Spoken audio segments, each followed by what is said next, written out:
ये कहानी है ऐसे योद्धा की जिसने यूएफसी की हिस्ट्री में सबसे ज़्यादा सबमिशन विन्स और सबसे ज़्यादा फाइट फिनिशेस की। वह ब्राज़ील की छोटी सी झुग्गी झोपड़ियों से निकला और आज यूएफसी का सबसे बड़ा फैन फेवरेट फाइटर है। Who can stop Charles Oliveira? 11 in a row. यह कहानी है चार्ल्स ओलिवेरा की। चार्ल्स केवल 10 साल का था जब उसे एक डॉक्टर ने बताया कि वह कभी नॉर्मल लाइफ जी नहीं पाएगा। हाँ, अगर ठंड थी तो गर्मी में बदल जाता था, या जब गर्मी होती थी तो ठंड में बदल जाता था। बहुत दर्द महसूस होता था, शरीर मुड़ रहा हो। रोमेटिज्म की समस्या थी और दिल में फूंक सोपरो की भी समस्या थी। डॉक्टर ने कहा कि वह अब कभी भी फुटबॉल नहीं खेल पाएगा। 2 साल तक चार्ल्स एक ही अस्पताल में फंसा रहा। मेरे पिताजी 2 जगह काम करते थे, मेरी माँ भी 2 जगह काम करती थी। बारी बारी से अस्पताल में मेरे साथ सोने आते थे। यहाँ मेरा दूसरा भाई एडुआर्डो भी है, मेरी माँ रोसाना और मेरे पिताजी टोनिनो फ्रांसिस्को हैं। माँ पिताजी पढ़ना लिखना नहीं जानते, पिताजी को बहुत कम आता है। उसकी माँ ने कहा कि मैं उसके बेड के पास अस्पताल के फर्श पर सोती थी। वह सुबह 5 बजे उठकर काम पर जाती थी और फिर अस्पताल में आ जाती थी। कई बार ऐसा होता था कि वह 1 महीने तक घर नहीं जाती थी, अस्पताल से काम पर और फिर वापस अस्पताल पर। फिर मैं अस्पताल से बाहर आया, हमें खबर मिली। मैंने अपने पापा और मम्मी से कहा, अगर मैं सामान्य इंसान नहीं बन सकता तो मैं मरना पसंद करूंगा। जब चार्ल्स को आखिरकार अस्पताल से छुट्टी मिलती है तब उसकी माँ को चार्ल्स की बची हुई जिंदगी का डर था। तो मेरी माँ की चिंता क्या थी? बच्चे क्या बनेंगे? चार्ल्स का परिवार साओ पोलो की झोपड़ियों में रहता है, जिन्हें ब्राजील में फवेला कहा जाता है। संयुक्त राज्य अमेरिका की तुलना में ब्राजील में 10 गुना अधिक अफ्रीकी गुलाम भेजे गए थे। जब गुलामी को खत्म कर दिया गया था तब देश के अलग अलग जगह पर लोग इकट्ठे रहने लगे थे। लोगों ने शहरों में शहर बना लिए थे। यह सारी बिजली असल में मुख्य सिस्टम से चोरी की गई है। अनुमान है कि रियो में ऐसी 1000 से अधिक झुग्गियां हैं। यहाँ असल में घर पूरी जिंदगी बनाया गया था। दोस्तों, मैं अपनी दादी के घर के पीछे रहता था, बहुत तंग जगह में। 6 लोग थे, किसी चीज के लिए पैसे नहीं थे। यहाँ जब मेरी माँ हमारे लिए खाना बनाती है, रसोई और बाथरूम साथ में है। बाथरूम थोड़ा सा छोटा है लेकिन हमारे लिए ठीक है। अब यहाँ मैंने कभी भूख नहीं झेली। ये 3 लोगों में बांटने था। पीछे दलदल है। हम केकड़ा पकड़ने गए थे। मैं वहां गया और पकड़ा। मैंने भूख नहीं झेली। मेरे पिता ने भूखा नहीं रहने दिया। पापा, मैंने खा लिया था लेकिन पिता ने नाश्ता नहीं किया था। इसलिए मैं माता पिता की शिकायत नहीं कर सकता क्योंकि उन्होंने हमारे लिए बहुत कुछ किया है। इसी वजह से आज मैं उनके लिए जान भी दे सकता हूँ। असली हीरो मेरे माता पिता हैं। ऊपर से जब हम देखते हैं तो ऐसा लगता है कि बहुत पास है ना? लेकिन वहां तक पहुंचने में काफी समय लगता है। आज भी फवेला में रहने वाले लोग अपने हाल पर छोड़ दिए गए हैं। फवेला में एक कानून होता है दोस्त। कानून का पालन करते बदमाश बाकी जिंदगी जी सकता है। जाहिर है ये अपराध के पनपने के लिए उपजाऊ जमीन है। जब आपने शुरू किया था तब आपकी उम्र क्या थी? मेरी उम्र 17 थी। क्या आपको लगा आपके पास कोई और विकल्प था? क्योंकि हम किसी काम के नहीं हैं। ये तो बस गरीब को और पीछे ही करेगा। ठीक है, मुझे लगता है कि जहाँ से आप आए हैं आपने कई दोस्तों को रास्ता भटकते देखा है। हाँ, कई युवा हैं जो अपराध की दुनिया में हैं। कुछ जो सड़कों पर चोरी करते हैं, कुछ जो नशे के आदी हैं और कुछ जो वहाँ ड्रग्स के धंधे में काम करते हैं। यही मेरी माँ की चिंता थी, है ना? मैंने अपने दोस्तों को अपराध के कारण खो दिया। दुर्भाग्य से कुछ मर गए और कुछ जेल में हैं। हम एक बहुत ही पागल देश में रहते हैं। हमें सबसे निचले तबके की तरह भेदभाव किया जाता है। मेरे दोस्त थे, जो मेरे घर आते जाते थे, वो मर गया, वो जेल चला गया। तो मतलब मेरी माँ को यही चिंता रहती थी, समझ रही हैं? उन्हें डर था कि हम गलत रास्ते पर न चले जाएं। इसलिए मेरी माँ हमेशा इसी बात पर ध्यान देती थी। तो ऐसा है। लेकिन फवेला भी एक जातीय समुदाय है। लोग एक दूसरे की परवाह करते हैं। फिर एंट्री होती है एक वाइल्ड कार्ड की। फिर पाउलो अपनी पत्नी, बेटे और बेटी के साथ आया। हमने हमेशा पाउलो को एक चाचा जैसा मानना शुरू कर दिया था। पाउलो चार्ल्स का पड़ोसी है। जब पाउलो देखता है कि चार्ल्स दूसरे बच्चों के साथ फुटबॉल नहीं खेल सकता तो वह चार्ल्स की मां को मनाता है कि वह अब से चार्ल्स को अपने साथ जुजुत्सु प्रैक्टिस में ले जाएगा। मेरे पास कुछ लड़के हैं जो गॉडफादर हैं, जो बहुत शरारती हैं। वे 1 मिनट भी नहीं रुकते, लेकिन उनके माता पिता की हालत अच्छी नहीं है। और जब चार्ल्स ने जुजुत्सु प्रैक्टिस की तब उसे कोई भी दर्द नहीं हुआ। 12 साल की उम्र में जुजित्सु ने मेरी मदद की। मैं इससे प्यार कर बैठा। मुझे इसमें अपनी पहचान मिली। यही मैं चाहता हूँ। तो हर दिन पाउलो ने चार्ल्स को जुजित्सु प्रैक्टिस करने के लिए लाना शुरू कर दिया। और चार्ल्स ने कहा, जब हम चैंपियन बनेंगे तभी हमारे माता पिता को शांति मिलेगी। शुरू करने के सिर्फ 1 महीने बाद चार्ल्स ने अपना पहला टूर्नामेंट जीत लिया। मेरा कमरा, यहाँ जो भी चीजें हैं उनमें से ज्यादातर मैंने अपनी जीती हुई लड़ाइयों के पैसों से खरीदी हैं। मेरे पापा और मम्मी ने भी मदद की है। लेकिन जो फवेला देती है वह छीन भी सकती है। वह पड़ोसी जिसने तुम्हें जूजित्सु के लिए ले जाया था, उसने तुम्हें इतनी सफलता हासिल करते हुए नहीं देखा, है ना? उसने ये नहीं देखा। हाँ, मैं ये वास्तव में कर सका, कैसे कहें। 2 साल तक चार्ल्स को ट्रेनिंग देने के बाद अब उसके अंकल एक शूट आउट में मारे गए थे। जब उनका निधन हुआ तो मेरे लिए बहुत मुश्किल था। वह कभी चार्ल्स के करियर को कामयाब होते नहीं देख पाए। ये बहुत दुखद है, लेकिन फवेला में ये बहुत आम घटना भी है। और आप कितने हत्याओं की बात कर रहे हैं? 4 या 5 आज रात 8 बजे। बहुत सारी मशीन गनें, AK-47, R-15, 7/62, 9mm जैसी बंदूकें। कमरा दर कमरा ऐसी ही बंदूकों और सुरक्षा के साथ। ब्राजील में हत्याओं का आंकड़ा अमेरिका के कंपैरिजन में 6 गुना ज्यादा है। ब्राजील में 2017 में 63,000 लोगों की हत्या कर दी गई थी। फवेला में अपराध कम करने के लिए सरकार ने पुलिस की बहुत सी टुकड़ियां बनाई हैं और ये चीज कभी शांतिपूर्वक नहीं होती और ये मिशन किसी वॉर से कम नहीं लगता। पुलिस का काम था कि ड्रग माफिया से अपना इलाका दोबारा से एक्वायर करना। अचानक पुलिस आ सकती है, गोलीबारी शुरू कर सकती है और हमें उन घरों में से किसी एक में जाना होगा। और इसमें विरोधपूर्ण तरीका इस्तेमाल हुआ। पुलिस सिर्फ उस एथलीट को गोली मारने की कोशिश नहीं कर रही है, वे मारने के लिए दबाव डाल रहे हैं। यूपीपी क्षेत्रों में हिंसक संकेतकों में काफी वृद्धि देखी गई है। शांति स्थापना को मेकअप कहा जाना चाहिए था। सरकार का मेकअप, क्योंकि निवासी उसी में उलझा रहता है, भ्रमित रहता है, किसके साथ समझौता करें, किसके साथ। तो उन्हें हमारे पास आकर हमारा समर्थन करने, हमसे बात करने में डर लगता है, क्योंकि उन्हें डर है कि कहीं बाद में अपराधी उनसे बदला न ले लें। हम पहाड़ पर हैं, मारते हैं, आग लगा देते हैं और भी काट देते हैं। एक ब्राजील के शहर में एक साल में मारे गए लोगों की संख्या पूरी दुनिया के मुकाबले 3 गुना ज्यादा है। आज के समय में मैं आपसे कह सकता हूं कि मेरे पास लगभग 35 हत्याएं होंगी।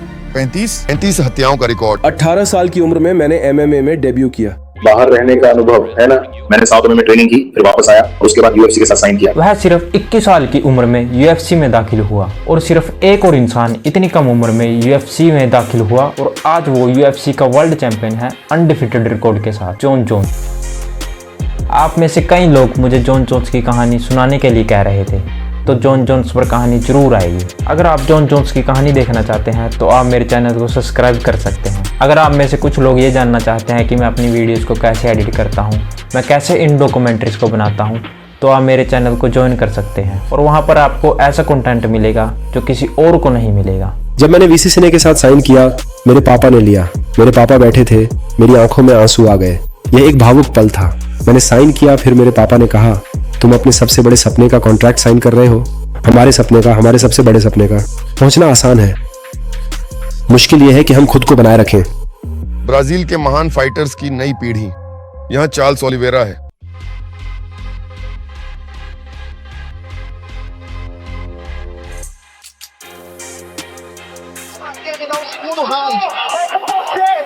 चार्ल्स को UFC में प्रवेश करने की सफलता मिलती है, लेकिन वह जल्द ही पाता है कि उसके पिता की बातें सच थी।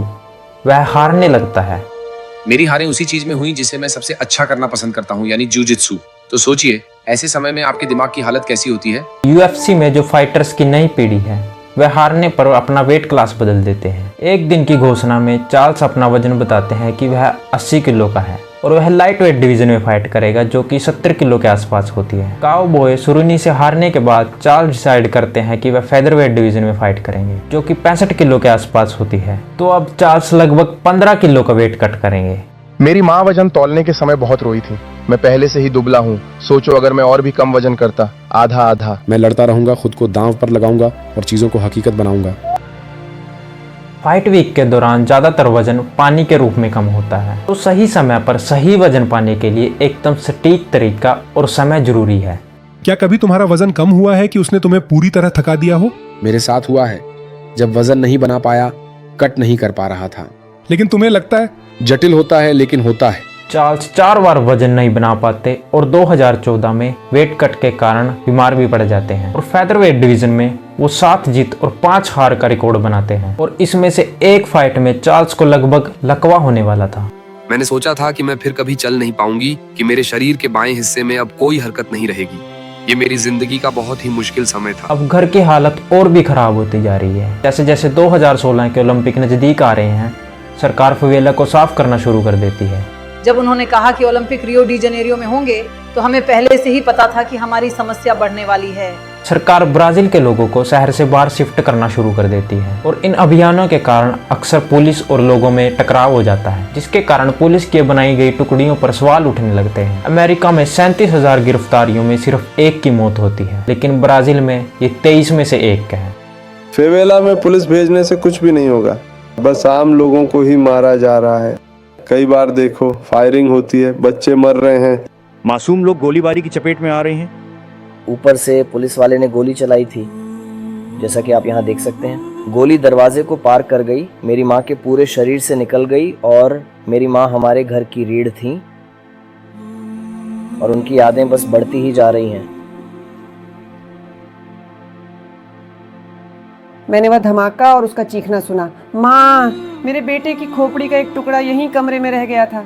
जो सबसे आगे था मैंने उसे मारा और कहा, तूने मेरे बेटे को मार डाला हरामी। और उसने मुझसे ऐसे कहा, जैसे मैंने तेरे बेटे को मारा वैसे ही तुझे भी मार सकता हूँ। हम जीने रह जाते, न सो पाते न खा पाते। और मेरा बेटा कोई अपराधी नहीं था, मेरा बेटा एक बच्चा था जो पढ़ाई करता था। कई बार गोलीबारी होने का कोई और कारण नहीं होता, हम पढ़ाई नहीं कर पाते। जो बात मुझे सबसे ज्यादा याद है वो तब की है जब मैं पूरे शरीर की MRI कराने गया था, लेकिन मैं बंधा हुआ था। फिर मुझे झटका लगा तो मैंने कहना शुरू किया, हिल गया हिल गया हिल गया। मैं शांत था और जैसे मैंने अपनी छोटी उंगली हिलाई तो मैंने कहा, वाह हिल रही है ना। फिर मैंने पैर हिलाया, वो भी हिल रहा था। अब चार्ल्स वापिस आता है और फाइट करता है। वह तय करता है कि वह फिर से एक वेट क्लास ऊपर जाएगा और उसमें फाइट करेगा, लेकिन चार्ल्स वहां भी हार जाता है। लेकिन उसी साल उसकी बेटी का भी जन्म होता है। मेरी बेटी का जन्म हुआ, मेरी सोच बदल गई, मेरा दिमाग बदल गया। हार से मिली सीख के साथ उसके माता पिता का बलिदान और उसकी कम्युनिटी को ऊपर उठाने का मकसद, सब कुछ एक साथ आना शुरू हो जाता है। हाँ, मैंने हार से सीखा है। मैंने तरक्की की, खुद को बेहतर बनाया, लड़ना चाहता था। इसी समय के आसपास ब्राजील के लोग देश में बढ़ती हुई अहिंसा की समस्या का हल ढूंढने में असमर्थ हैं। इसके साथ ही कई भ्रष्टाचार घोटाले भी सामने आते हैं। वे एक राजनीतिक बाहरी व्यक्ति की ओर रुख करते हैं और उसे अपना PM चुनते हैं। जे बोल्सोनारो अपराधियों पर सख्ती बरतने का वादा करते हैं। हमारी चिंता अच्छे लोगों की सुरक्षा को लेकर होगी। एक पूर्व सेना अधिकारी जिन्होंने सैन्य तानाशाही की सराहना की थी, ये काम करता है क्योंकि मैं यातना के पक्ष में हूँ। लोग सड़क पर तिलचट्टे की तरह मरेंगे साला, और ऐसा ही होना चाहिए। क्या आप लोग अब पहले से ज्यादा हथियार खरीद रहे हैं? क्योंकि डर के कारण। ध्यान केंद्रित करो। मकसद यह दिखाना था कि फवेला में रहने वाला भी बिना किसी को कुचले कोई बन सकता है।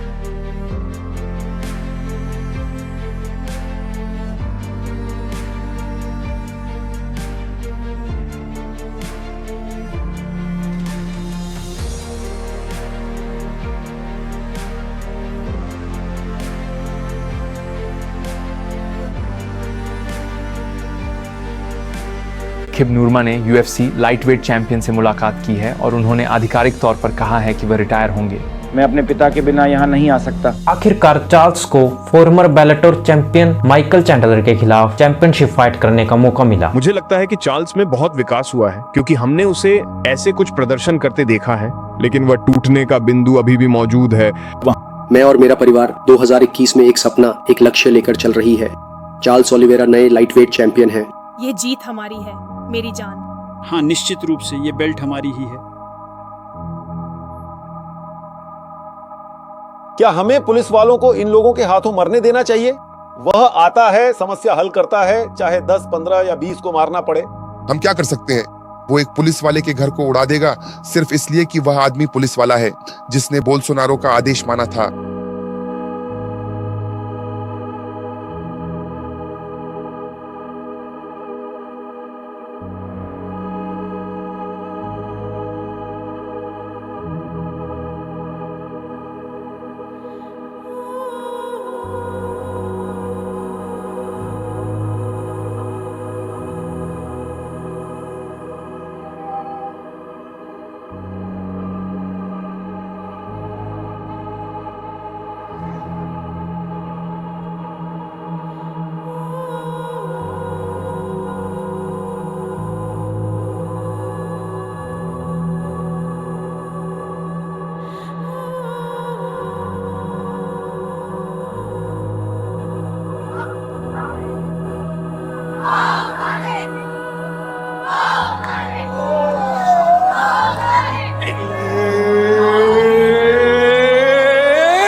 हर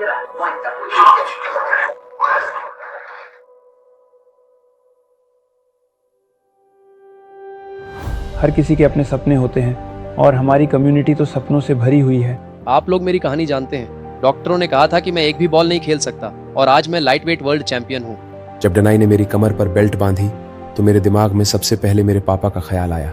यहाँ तक पहुँचना आसान है, मुश्किल है खुद को बनाए रखना। आज चार्ल्स साओ पोलो में अपनी बेटी के साथ स्विमिंग पूल में खेलता है और इस पूल के नीचे लिखा है, झुगी झोपड़ियों से जीत तक। उसके बाद चार्ल्स ओलिवेरा फाइट करते हैं दो खतरनाक फाइटर से, डस्टिन पोरियर और जस्टिन गेजी, और चार्ल्स ये दोनों फाइट सबमिशन से जीत जाते हैं। इसके बाद चार्ल्स की जिंदगी में आता है एक दागिस्तानी फाइटर, इस्लाम माखाचेव। मेरी यहाँ 10 फाइट जीतने की स्ट्रीक है, 11 फाइट जीतने की स्ट्रीक है। मुझे लगता है कि यह सभी MMA फैंस के लिए सबसे बड़ी फाइट है। UFC इतिहास में पहली बार 2 फाइटर्स जिनकी 10 से ज्यादा फाइट जीतने की स्ट्रीक है आमने सामने होंगे।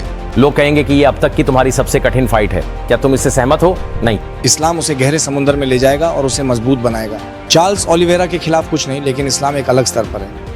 उन्होंने कहा था कि वे मुझे वैसे ही माउंट करेंगे जैसे घोड़े को माउंट करते हैं। उन्होंने ऐसा कहा था। यही उसकी असली ताकत है, वह इसी तरह फाइट करता है। यही चीज उसे यहाँ तक लेकर आई है, तो वह इसे छोड़ने वाला नहीं है। मेरा लक्ष्य है कि मुझे उसे फिनिश करना है, क्योंकि इस लड़के के पास UFC में सबसे ज़्यादा फिनिश हैं, और अगर मैंने उसे फिनिश किया तो ये मेरे लिए बहुत बड़ी बात होगी। मुझे ऐसा लगता है कि मैं उससे कहीं ज्यादा बेहतर हूँ। ये लंबी फाइट होगी, दोनों फाइटर्स के पास मौके होंगे। मुझे लगता है कि ये प्रतिस्पर्धी फाइट है।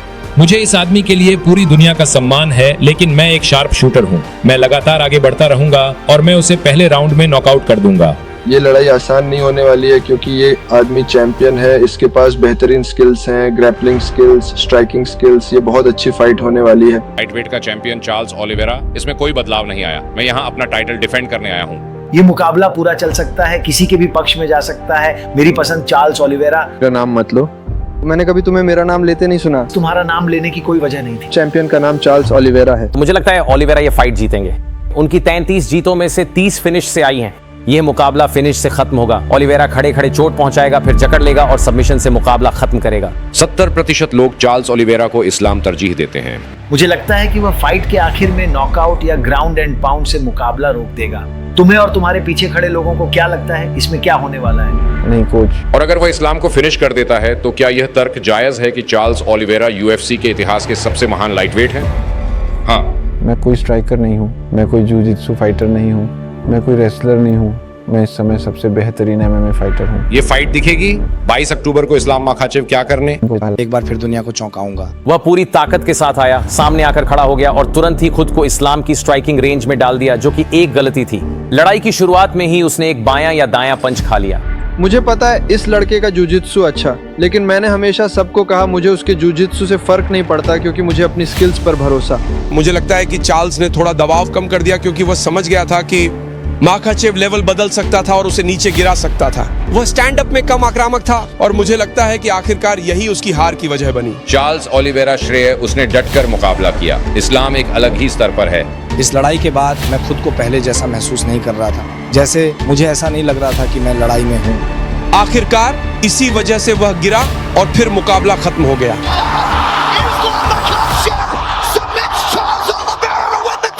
ओलिवेरा को हराना एक बात है, लेकिन जिस तरह से तुमने उसे हराया अलग बात है। कभी कभी हम यहाँ होते हैं और वह हमारा दिन नहीं होता। मैं तुमसे वादा करता हूँ मैं इसे वापस पाऊंगा। कहने के लिए ज्यादा कुछ नहीं है।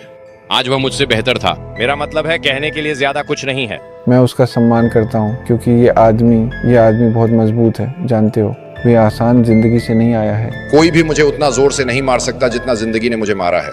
तो मैं गिरा था और अब मैं उठूंगा और ये बेल्ट वापस पाऊंगा। इसके बाद चार्ल्स डिसाइड करते हैं डेरियस से फाइट करने का, जो कि 8 विन स्ट्रिक पर था, और चार्ल्स ये फाइट TKO से जीत जाता है। इसके बाद चार्ल्स ओलिवेरा को मौका मिलता है टाइटल फाइट का, दोबारा इस्लाम माखाचेव के साथ। लेकिन फाइट से कुछ दिन पहले चार्ल्स को चोट लग जाती है, इसके कारण चार्ल्स को इस फाइट से बैकआउट करना पड़ता है। फिर इसके 1 साल बाद चार्ल्स फाइट करते हैं अरमान सुरकियन से, और चार्ल्स ये फाइट डिसीजन से हार जाते हैं। काफ़ी लोगों का कहना था कि ये फाइट चार्ल्स ने जीती, लेकिन फाइट है इतनी टफ थी कि इसको जज करना बहुत ही मुश्किल था। इसके बाद चार्ल्स की दोबारा फाइट होती है माइकल चैंडलर के साथ और चार्ल्स ये फाइट डिसीजन से जीत जाते हैं। इसके बाद चार्ल्स की फाइट होती है इलिया टपोरिया के साथ और इस फाइट में इलिया टपोरिया प्रेडिक्ट करते हैं कि वे चार्ल्स को पहले ही राउंड में नॉकआउट कर देंगे और इलिया टपोरिया ऐसा ही करता है। वह चार्ल्स को पहले ही राउंड में नॉकआउट कर देता है।